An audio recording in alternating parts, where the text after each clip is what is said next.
ito na mga higala, may 2 linggo na nga po ang nakalipas mula nang pabagsakin ng 3 beses ang tinaguriang angas ng Cebu na si John Paul Gabonilas ng isa nating pambato knockout artist at kasalukuyang OPBF 108 light flyweight champion Miel Fajardo. Bagamat mga higala, may isang talo itong si Miel Fajardo by unanimous decision kontra sa dati nitong nakasagupa na si RR Andales. Speaking of Andales mga higala, courtesy sa channel ni Kevin The Great TV, di nga po inaasahang magkikita ang dalawa sa isang boxing event. Alam nyo mga higala na napakaganda na po pareho ang record nitong dalawang magkakatunggali noon dahil pareho na nga pong umaarangkada ang kanilang boxing career. Kasalukuyang OPBF champion si Miel Fajardo habang naging WBO Oriental Minimum Champion itong si Andales. Kaya siguro mga 1 taon pa hanggang 2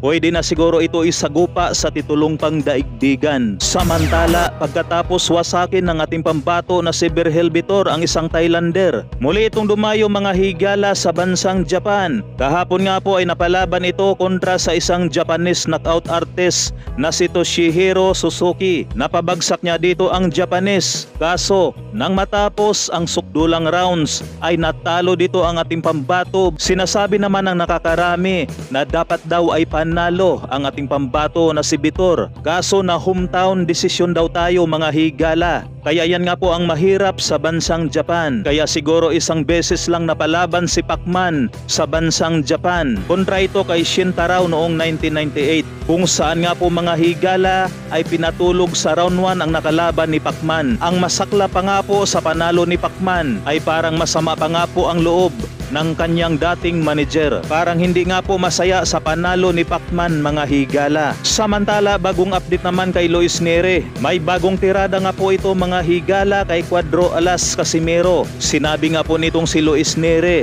na dadalhin niya daw kay San Pedro si Cuadro Alas Casimero. Pero patunayan na lang yan ni Luis Neri mga higala oras na magkasagupa sila sa buwan ng December. Baka kasi mabaliktad ang pangyayari. Baka itong si Luis Neri ang dadalhin ni Cuadro Alas kay San Pedro. So abangan natin yan mga higala, napakagandang bakbakan sa kabilang dako. Ngayong araw ang grand opening ng boxing gym ng ating pambato, dating 3 division champion at kasalukuyang WBO Global Super Bantamweight champion Janriel Cuadro Alas Casimero. So yan lamang mga higala, hanggang dito na lamang po. Maraming salamat.